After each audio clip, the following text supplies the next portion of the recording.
Growing up, I was never taught the importance of making myself visible, of continually following up as a way of staying top of mind.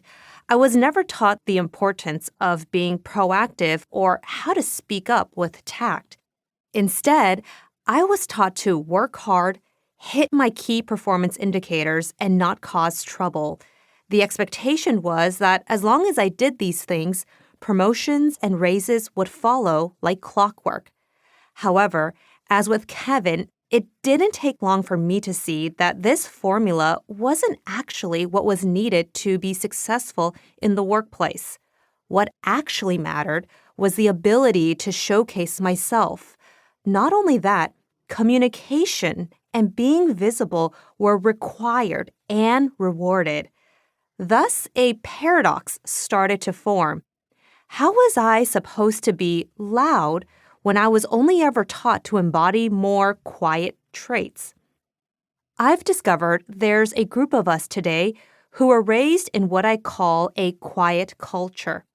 People like us are told from an early age to follow instructions, listen to others, talk less, and let our work speak for itself.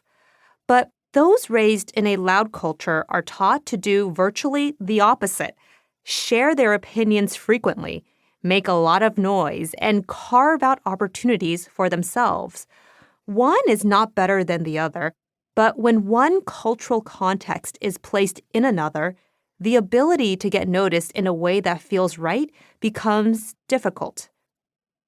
Early on, when I started to feel stuck at work, I immersed myself in learning, listening, and reading all the communication and leadership content out there to glean insight into how to become more loud and visible. While insightful, many of the teachings didn't address my most pressing question. Could I still hold on to my quiet culture values, or did I need to mold myself and become a loud person to fit in?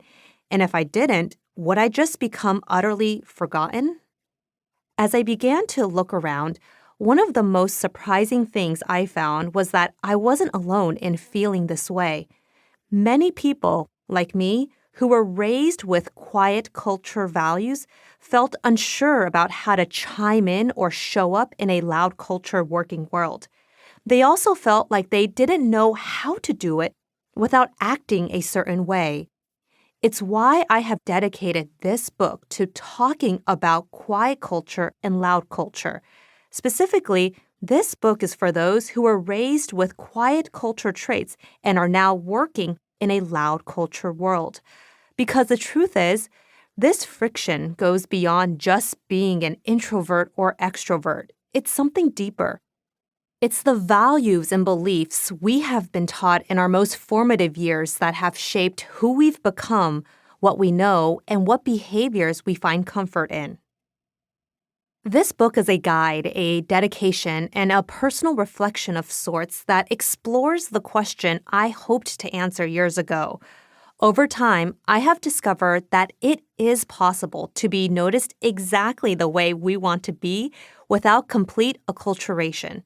We can still honor that quiet culture part of our nature while expanding what we know, how we act, and how we communicate so we can better express ourselves in the workplace today. This is what part 1 of this book is about. We will dive deeper into the two worlds of quiet culture and loud culture, and we will unveil what each looks like. We will also talk about how to find a cultural balance through what I call our cultural reframes, which will help us rethink how we engage with others, spend our time at work, handle wins, and manage conflict.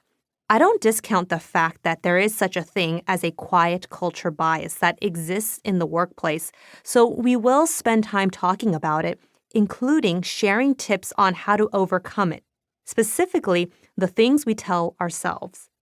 Because, as the saying goes, we can't keep doing the same thing over and over and expect different results. We need a new roadmap.